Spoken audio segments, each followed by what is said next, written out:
কালাম সাহেব বলেছেন, স্বপ্ন তা নয় যা মানুষ ঘুমের ঘোরে দেখে, বরং স্বপ্ন সেটাই যা মানুষকে ঘুমোতে দেয় না।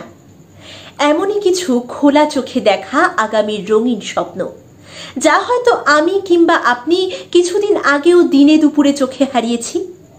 যেসব স্বপ্নের মুকুট মাথায় পড়ার কথা ভেবেও নিজেকে পৃথিবীর সবচেয়ে ভাগ্যবান কিংবা ভাগ্যবতী মনে করেছি, আর ঠিক সেই মুহূর্তে পিছু ডাক দিয়েছে সমাজ কিংবা পরিবারের কিছু চিরাচরিত গণ্ডি।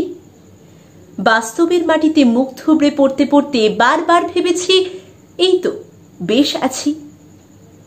স্বপ্নের সঙ্গে আপোষ করতে গিয়ে একসময় পড়ন্ত বিকেলে পিছন ফিরে দেখব প্রাপ্তির ঝুড়িটা নেহাতি খালি রয়ে গেছে। নিজেকে সান্ত্বনা দিতে যতই ভাগ্যের দোহাই আর পরিস্থিতিকে দোষারোপ করি না কেন, ভিতরকার আমিটা কিন্তু জানবো, সেদিন যদি আর একটু সাহস দেখাতাম, যদি নিজেকে আর 2 দিন সময় দিতাম, যদি নিজের গলার স্বরটা আর একটু জোরে করতাম, সবচেয়ে গুরুত্বপূর্ণ যদি নিজের উপর প্রত্যয়টা আর একটু দৃঢ় করতাম, তবে হয়তো আজকের চেনা ছকের গণ্ডিটা একটু অন্য ঢঙে, একটু অন্য রঙের তুলিতে আঁকা যেত। আজ শুনে নেব এমনই কিছু হেরে গিয়েও হার না মানা মানুষের কথা, যাদের কারোর কাছে কোনো ঈশ্বর প্রদত্ত ভাগ্য নেই, আর 5টা মানুষের মতো তাদের জীবনের ভাগ্যের চাবিকাঠিও ছিল তাদেরই হাতে। ব্যতিক্রম একটাই, তাদের কাছে ছিল এক অব্যর্থ মন্ত্র, অদম্য ইচ্ছাশক্তি। সেই সমস্ত মানুষের গল্প যা কিনা আমার কিংবা আপনার সেই সব ফেলে আসা স্বপ্নকে পুনরুজ্জীবিত করবে ভীষণভাবে। শুনে নেব বিখ্যাত mental health coach Shri Mrinal চক্রবর্তীর কাছ থেকে।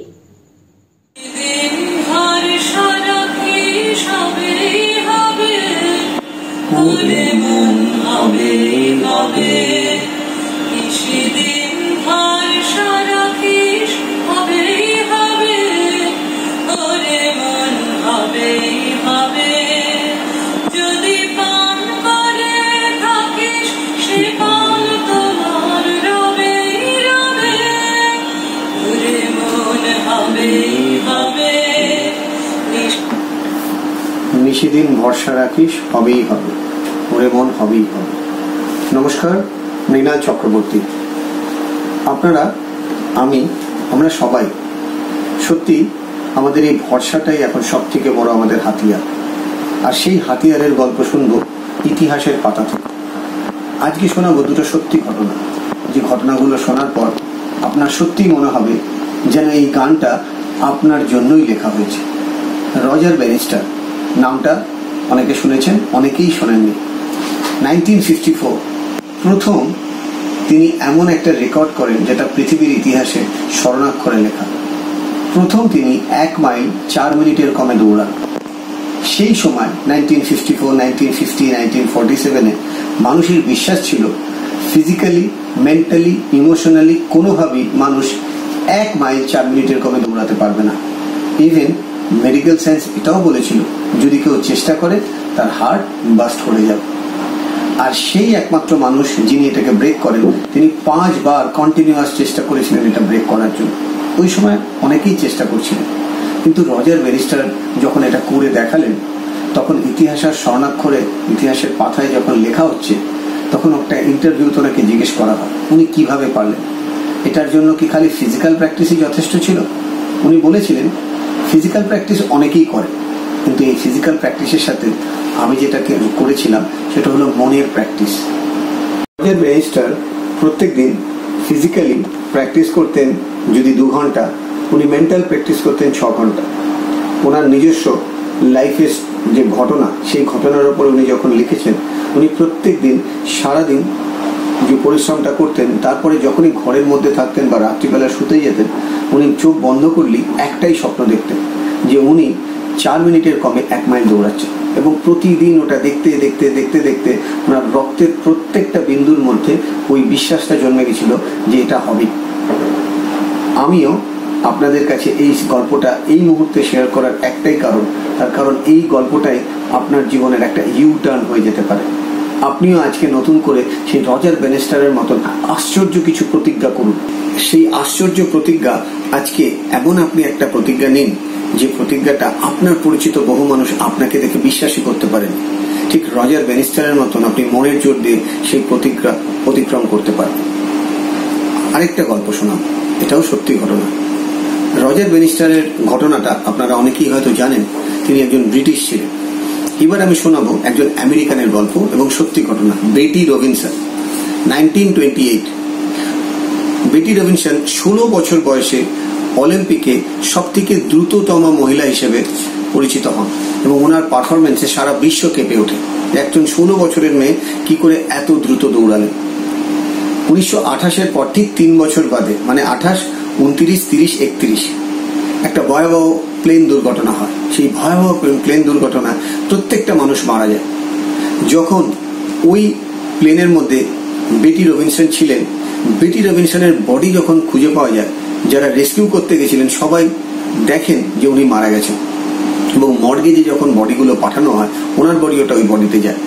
মর্গেজে যিনি ইনচার্জ ছিলেন, যখন তিনি মর্গেজে সেই বরফের মধ্যে বডিগুলোকে রাখতে যাচ্ছিলেন হিমশীতল একটা ঘরের মধ্যে, ঠিক সেই সময় মর্গেজে নিয়ে যাওয়ার পর যখন মর্গেজের যিনি ইনচার্জ ছিলেন তিনি প্রত্যেকটা বডিকে ওই মর্গেজে রাখার সময় দেখলেন বেটি রবিনসনের বডিটা কোথাও যেন একটু কেঁপে উঠল। উনি ভালো করে দেখে বুঝতে পারলেন তখন উনি বেঁচে আছেন। সঙ্গে সঙ্গে হসপিটালাইজড এবং তারপরে উনি ধীরে ধীরে ফিরে আসেন। ওই ফিরে আসার খবর সারা পৃথিবীব্যাপী ছড়িয়ে যায়। অনেক রিপোর্টাররা ওনাকে গিয়ে প্রশ্ন করেন যখন একটু উনি সুস্থ হয়েছেন যে আপনি কি আবার দৌড়াবেন। তখন উনি একটা কথাই বলেছিলেন, আমার জন্মই হয়েছে দৌড়ানোর জন্য, আমি আরেকবার নয় আপ্রাণ চেষ্টা করবো আমার লাইফের বেস্ট ইভেন্ট দিয়ে বেস্ট চেষ্টা করে আগের থেকেও বেটার করা। এবং আশ্চর্য ঘটনা, 1936-এর অলিম্পিক, উনি আবার অলিম্পিকে নামলেন এবং মজার ঘটনা উনি 400 into 100 মিটারের হার্ডেলসে নামলেন এবং সেখানেও হয়ে উঠলেন আবার গোল্ড মেডেলিস্ট। চিন্তা করুন, একটা মানুষ মৃত্যুর জন্য, শুধু যুদ্ধ নয়, মৃত্যুর জন্য তাকে ডিসাইড করে তাকে মর্গেজে ঢোকানো হচ্ছে, সেখান থেকে সে বেঁচে ফিরে এসে নতুন করে একটা ইতিহাস তৈরি করবে। আমার বলার বক্তব্য একটাই, এই বেটি রবিনসনের মতন আমাদের জীবনেও এরকম বহু ঘটনা ঘটে। আমাদের অনেক সময় মনে হয় আমাদের স্বপ্নের মৃত্যু হয়েছে, যার জন্য বলা হয় মানুষের দুবার মৃত্যু হয়। একটা তার অফিসিয়াল ডেথ, আরেকটা হলো তার সেই ডেথ যে ডেথটাকে বলা স্বপ্নের মৃত্যু। অনেক সময় আমাদের জীবনে হয় আমরা মনে করি আমার স্বপ্ন মারা গেছে, আমার দ্বারা আর হবে না। কিন্তু বেটি রবিনসনের কথা ভাবুন আর রজার ব্যানিস্টারের কথা ভাবুন, আর এই দুটো মানুষের কথা আপনার জীবনে যদি আপনি অ্যাপ্লাই করতে পারেন, জাস্ট ইমাজিন আপনার জীবনটা কিরকম হয়ে উঠতে পারে। আজকে শুরুতে আপনাদের একটা গান শুনিয়েছিলাম, খুব পরিচিত বিখ্যাত একটা গান, নিশিদিন ভরসা রাখিস হবেই হবে, ওরে মন হবেই হবে। সেই নিশিদিন মানে দিন রাত সব সময় একটাই বিশ্বাস, ভরসা, হোপ, হবেই হবে, হবেই হবে। আপনি এই লকডাউন পিরিয়ডে একবারের জন্য হলেও ভাবুন, নিশিদিন ভরসা রাখিস হবেই হবে। আপনি এমন কিছু প্রতিজ্ঞা বা এমন কোনো বড় কিছু ভাবুন যেরকম রজার ব্যানিস্টারের সময় রজার ব্যানিস্টার ভেবেছিল এবং তিনি ইতিহাস তৈরি করেছিলেন। বেটি রবিনসন ভেবেছিল উনি মৃত্যুর জন্য একটা মর্গের মধ্যে ঢুকতে গিয়ে সেখান থেকে উনি ফিরে এসে আরেকটা ইতিহাস তৈরি করলেন। আর আমার বিশ্বাস এই দুটো মানুষের মতন লক্ষ লক্ষ মানুষ আমাদের ভারতবর্ষে ছড়িয়ে আছে, সারা পৃথিবীব্যাপী ছড়িয়ে আছে। একমাত্র তারাই এই মানুষগুলোর মতন আগুনের মতন স্পার্ক করে উঠতে পারে, যারা কখনো মনের স্বপ্নটাকে ঘুমাতে দেয় না। স্বপ্ন হলো সেটাই যেটা আপনাকে ঘুমাতে দেয় না, স্বপ্ন সেটা নয় যেটা আপনি ঘুমিয়ে দেখেন। আমরা এই কোটেশনটা প্রায়ই শুনে থাকি। আজকের দিনের জন্য এই কোটেশনটা খুবই প্রযোজ্য কোটেশন, যে আপনি সারাটা দিন এমনভাবে প্রোডাক্টিভ হয়ে উঠুন যাতে আপনার প্রত্যেক দিনই রজার ব্যানিস্টার আর বেটি রবিনসনের মতন তাদের ইমেজকে আপনার শরীরের মধ্যে ইনহেল করুন, ইনভাইট করুন এবং আপনিও হয়ে উঠবেন আপনার লাইফে Roger Bannister as well as বেটি রবিনসন। আশা করব এই গল্পটা যদি সত্যি আপনার ভালো লেগে থাকে শেয়ার করুন আপনার বন্ধু বান্ধব এবং পরিচিতর মধ্যে। একটাই কারণ, আমরা সবাই এক, আমরা সবাই চাই সবাইকে মোটিভেট করতে এবং সবার এই মোটিভেশনটাই আমাদের জীবনে স্বপ্ন অ্যাচিভ করতে সাহায্য করবে। ভালো থাকবেন, সুস্থ থাকবেন, নিজের প্রোটেকশন নিজের কাছে। অবশ্যই আবার আপনাদের সাথে দেখা হবে। নমস্কার। Mrinal Chakraborty, mental toughness coach. এই মিউজিকটা আপনারা অনেকেই হয়তো শুনে থাকবেন, আর যারা ফার্স্ট টাইম শুনছেন তাদের জন্য জানাই এটা রকি মুভির একটা ইন্টারন্যাশনাল ওয়ার্ল্ড বেস্ট মিউজিক। এই মিউজিকটা যেই একবার শুনেছেন তার রক্ত ফকডক ফকডক করে ফুটছে। কেন জানেন? তার কারণ এই মিউজিকের মধ্যে লুকিয়ে আছে একটা সাধারণ মানুষের অসাধারণ হয়ে ওঠার গল্প। আপনারা অনেকেই হয়তো এই রকি সিনেমাটা দেখেছেন, অনেকে হয়তো দেখেনি। আমি আপনাদেরকে অবশ্যই অ্যাডভাইস করব, এই লকডাউনের মধ্যে যদি সত্যিই কোনো একটা লাইফ চেঞ্জিং মুভি দেখতে হয়, সেটা অবশ্যই রকি মুভিটা দেখবেন, রকি ফার্স্ট পার্ট। তাহলে আপনি জানতে পারবেন একটা মানুষের যুদ্ধের ঘটনা, এবং ঘটনাটা সত্যি ঘটনা অবলম্বনে। রকির লাইফটাই পুরোটাই যেন একটা সিনেমা। আপনারা আগে দেখবেন, তারপর অবশ্যই আমাকে জানাবেন যে মুভির এই মিউজিকটা আপনার লাইফকে কী করে বদলে দিতে পারে।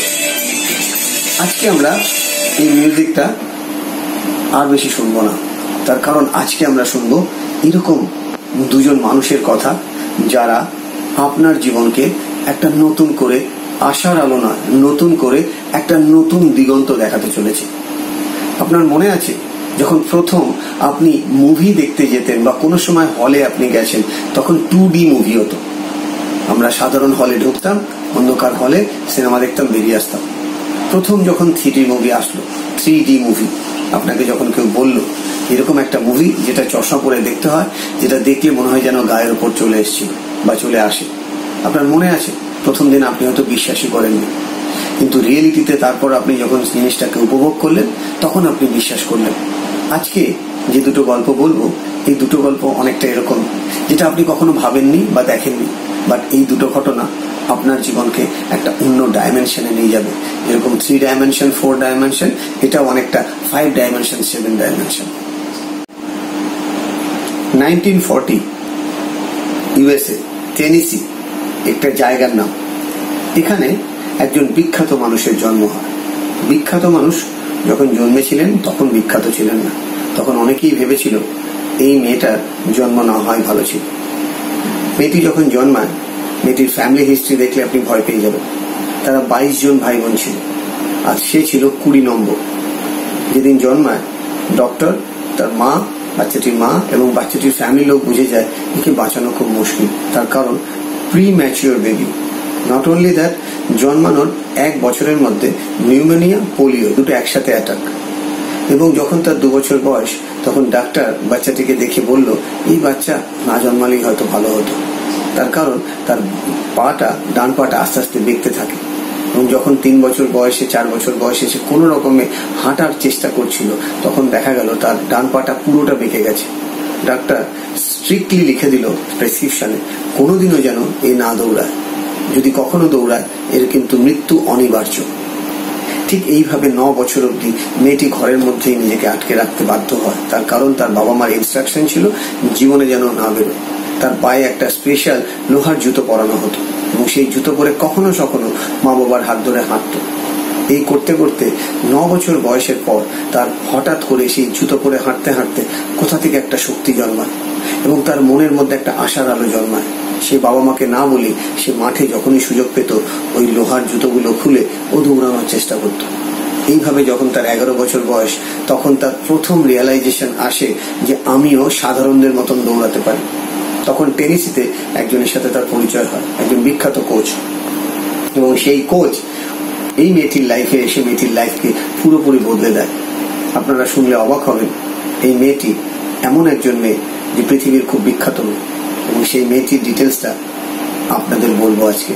সেই মেয়েটির গল্প আপনার মনে হবে যেন আপনার গল্প কেউ বলছে। মেয়েটির যখন 13 বছর ক্রস করে 14 বছর টাচ করে, তখন সেই কোচ তাকে এমন কিছু প্র্যাকটিস শুরু করে তার বাবা মা জানতে পারে, এবং বাবা মা চমকে যায়।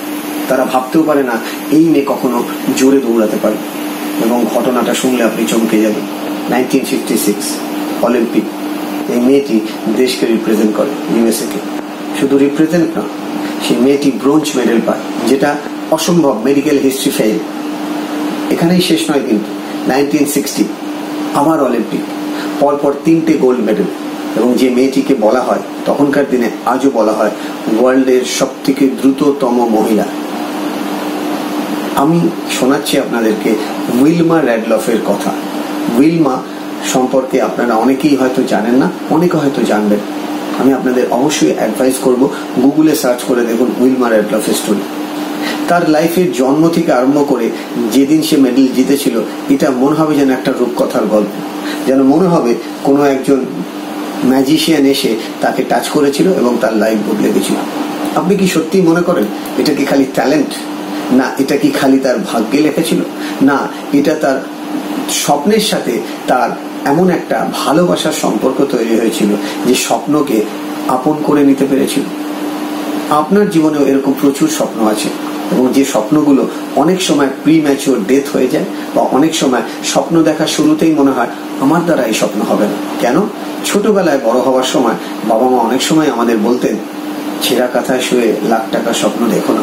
তাদের জায়গায় তারা ঠিক, কিন্তু এর মধ্যে থেকেও কেউ হয়তো এরকমই স্বপ্ন দেখেছিল যে আমি নিজেকে করব জয় এবং বিশ্বকে জয় করব, যেরকম উইলমা করেছিল। আপনার মধ্যেও কিন্তু ঠিক এইরকম একটা উইলমা লুকিয়ে আছে। চলুন না আজকে নতুন করে খুঁজে বার করি সেই উইলমাকে। আমাদের প্রত্যেকের মধ্যেই এইরকম একটা উইলমা লুকিয়ে আছে, আর সেই উইলমাকে নতুন করে জাগানোর দায়িত্ব কিন্তু আমাদের। আমরা এই লকডাউন পিরিয়ডের মধ্যে এই ধরনের ঘটনাগুলোকে বারবার যদি ভাবতে থাকি, তাহলে আমাদের সেই সুপ্ত বাসনা, সুপ্ত স্বপ্ন, যেগুলোকে ঘুম পাড়িয়ে ছায়ের তলায় আমরা ঢেকে রেখে দিয়েছি, সেগুলোকে নতুন করে আমরা আবার আগুন জ্বালাতে পারি, এবং আমরাই পারি নিজেদের স্বপ্নের আগুন জ্বালিয়ে আবার স্বপ্নের কাছে এগিয়ে যেতে। আপনারা হয়তো ভাবছেন মৃণাল চক্রবর্তী কেন উইলমার গল্প বললো? এরকম তো ভারতেও অনেক ঘটনা আছে। ফ্যাক্ট, আমরা ভারতীয় একজনকে বলবো, একজন ভালো ভলিবল প্লেয়ার। সে ভলিবল খেলতো, এবং ভলিবল খেলতো বলে তার একটু নাম ডাক হচ্ছে। সে একদিন লখনৌ থেকে দিল্লি যাচ্ছিল। ট্রেনের মধ্যে কিছু ছেলে তার গলার সোনার চেনটা চায়, সে দেবো না বলে, যেহেতু খেলোয়াড় ছিল। তার গলার চেন ছিঁড়ে নেয় এবং তাকে চলন্ত ট্রেন থেকে ছুড়ে দেয়। উল্টো দিক থেকে আসছিল আরেকটি ট্রেন, ধাক্কা লেগে পড়ে, তার পা ঢুকে যায়। পুরো গল্পটাকে ছোট করে যদি বলি, যখন পা কেটে বাদ চলে যায়, তার নামে অপবাদ আসে তিনি নাকি অ্যাক্সিডেন্ট করতে চাইছিলেন। এবং তারপরে যখন একটু সুস্থ হয়, সেই দিন সে ওই বিছানায় শুয়ে শপথ নেয় যে আমি এমন কিছু আশ্চর্য ঘটনা ঘটাবো যেটা লোকের পা থেকেও পারে না। হ্যাঁ, আপনারা ঠিকই বুঝেছেন বা ঠিকই ভাবছেন, আমি বলছি অরুণিমা সিনহার কথা। অরুণিমা সেই বেড থেকে ডাইরেক্ট একটু সুস্থ হয়ে চলে যায় বচেন্দ্রী পালের সাথে দেখা করতে, এবং বচেন্দ্রী পালের সাথে দেখা করার পর ডিসিশন নেয় যে আমি এভারেস্টে উঠব। এবং এভারেস্টের জার্নি ম্যাজিকের মতো, উইদিন 2 to 3 ইয়ার্সের মধ্যে অরুণিমা নিজেকে তৈরি করে এভারেস্টে ওঠা। সাধারণ মানুষ হাঁটতে ভয় পায়, আর সেইখানে অরুণিমা নতুন করে ঘুরে দাঁড়িয়ে পৃথিবীকে দেখিয়ে দেয় অসম্ভব বলে কিছু নেই। আমরা এই দুটো ঘটনা থেকে একটা দারুণ জিনিস কিন্তু জানতে পারলাম আজকে, যে শুরুটা সবসময় যে ভালো হতে হবে তা নয়, কিন্তু শেষটা ভালো হওয়ার দায়িত্ব আমাদের। মানে আপনি কোন দেশে জন্মাবেন, আপনার বাবা মা গরিব হবে না বড়লোক হবে, আপনি ছোটবেলায় কোন স্কুলে পড়বেন, সেটা আপনার ডিসিশনের ওপর থাকে না। অরুণিমারও ছিল না, উইলমারও ছিল না। আগের দিন বলেছিলাম বেটি রবিনসন, তারও ছিল না। কিন্তু আমরা যদি সব জায়গা থেকে একটা জিনিস শিখি, এই মানুষগুলোর স্বপ্নগুলো কিন্তু সবসময় তারা বাড়িয়ে গেছে, এবং স্বপ্নর নাম তারা দিয়েছে ম্যাগনেট। এবং ম্যাগনেট আর ম্যাগনিফাইং গ্লাস, এই দুটোকে একসাথে রেখে তারা ড্রিমটাকে কাছের দিকে টেনেছে, এবং তাদের ড্রিমটা ম্যাগনেটের মতন তাদের দুটোর কাছে চলে এসছে। আপনারও তো এরকম স্বপ্ন ছিল, আপনি মনে করে দেখুন তো। যখন আপনার 10 বছর বয়স ছিল, আমি জানি আপনার ছিল। যখন আপনার 16 বছর বয়স ছিল, তখন কি বড় স্বপ্ন একটা দেখেননি? বিরাট বড় স্বপ্ন। আজকের ডেটে এসে অনেক সময় আপনি একা দুঃখ করেন যে ওই স্বপ্ন আর জীবনেও পূরণ হলো না। কে বলেছে পূরণ হলো না? আজকে এই দিনটাই আপনাকে নতুন করে জাগিয়ে দিতে পারে। কেন জানেন? তার কারণ আপনি এভাবে ভাবতে শিখেছেন যে এভাবেও ফিরে আসা যায়। আমি আপনাদের বহুবার বলেছি, আমার গুরু আমাকে শিখিয়েছিলেন, যে বোঝে সে খোঁজে, আর যে খোঁজে সে পায়। আপনি বুঝেছেন বলেই কিন্তু খুঁজেছেন, আর খুঁজেছেন বলেই কিন্তু আজকে পেয়েছেন। আপনি ভয়েসটা শুনছেন, আপনার কি মনে হয় আপনার ইচ্ছায় শুনছেন? আমি যে ভয়েসটা বলছি, এটাকে আমার ইচ্ছায় বলছি? আমি বিলিভ করি না। আমি বিলিভ করি ইউনিভার্সাল পাওয়ার চেয়েছিল আজকে আমার আপনার পরিচয় হোক, আর সেই জন্য এই ঘটনাটাকে এই মুহূর্তে আমি আপনার কাছে পৌঁছে দিই।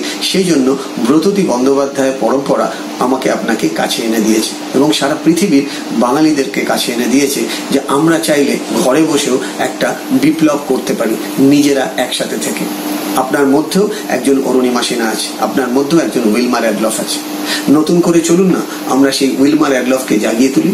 তার জন্য এই মিউজিকটা কিন্তু আপনাকে মনে রাখতে হবে, রকির মিউজিক। আর যে মিউজিকটাকে মনে রাখার জন্য আপনাকে সবসময় মাথায় রাখতে হবে যে হ্যাঁ এই মিউজিক। ফিল করুন, just close your eyes and feel করুন আপনি যেন সেই স্বপ্নের দৌড়টা দৌড়াচ্ছেন উইলমার অ্যাডলফের মতো প্রচণ্ড জোরে। আপনাকে যত বাধা দিচ্ছে আপনি তত শক্তিশালী হচ্ছেন। ছোটবেলার বাধা, বড়বেলার বাধা সব ভেঙে ছুড়ে আপনি যেন উন্মুক্ত হয়ে দুহাত ছুড়ে বলছেন আমি পারি, আমি পারি, আমি পারি। আমি জানি আপনাকে পারতেই হবে, আর পারবেন বলে এই ভয়েসটা আপনার কাছে। Mrinal Chakraborty, mental toughness coach. আমি আশা করব যদি সত্যিই আপনার এই মিউজিক আর আজকের এই কথাগুলো ভালো লেগে থাকে, শেয়ার করুন আপনার সমস্ত বন্ধু বান্ধবদের। কেন জানেন? তারা ভালো হলে আপনি ভালো হবেন, তারা সফল হলে আপনি সফল হবেন। তার কারণ এই পৃথিবীর আরেকটা নাম উইন উইন। আমরা নিজেরা তখন ভালো থাকবো যখন আমাদের প্রতিবেশীরা ভালো থাকবে। সবাই মিলে চলুন না এই করোনা ভাইরাসের সময় নিজেদের মধ্যে সম্পর্কটাকে আরো ভালো করে সবাই সবাইকে হেল্প করি। আমি জানি সেটা আপনি পারবেন। ভালো থাকবেন, আবার দেখা হবে।